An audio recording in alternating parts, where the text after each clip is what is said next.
potentiellement procréative. Audience numéro 129. La continence comme vertu est pour l'homme le moyen de se libérer de ses tensions. La continence, intégralement comprise, se révèle plutôt l'unique moyen de libérer l'homme de ses tensions dans l'authentique richesse des manifestations d'affection. On qualifie de responsables la paternité et la maternité qui correspondent à la dignité personnelle des conjoints comme parents, à la vérité de leur personne et de l'acte conjugal.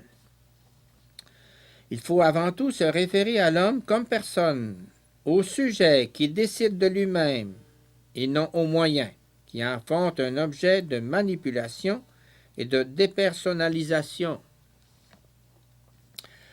Dans l'ego humain, à côté d'une réaction que l'on peut qualifier d'excitation, existe une autre réaction que l'on peut appeler émotion. L'excitation est avant tout corporelle, sexuelle. L'émotion, en revanche, se réfère surtout à l'autre personne comprise dans son intégralité. Il s'agit d'une émotion causée par la personne. La vertu de continence, c'est la capacité de guider les réactions respectives, tant en ce qui concerne leur contenu qu'en ce qui concerne leur caractère. L'excitation et l'émotion apparaissent conjointement.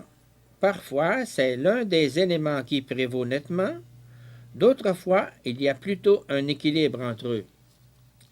La continence, comme capacité de diriger l'excitation et l'émotion, a pour tâche essentielle de maintenir l'équilibre.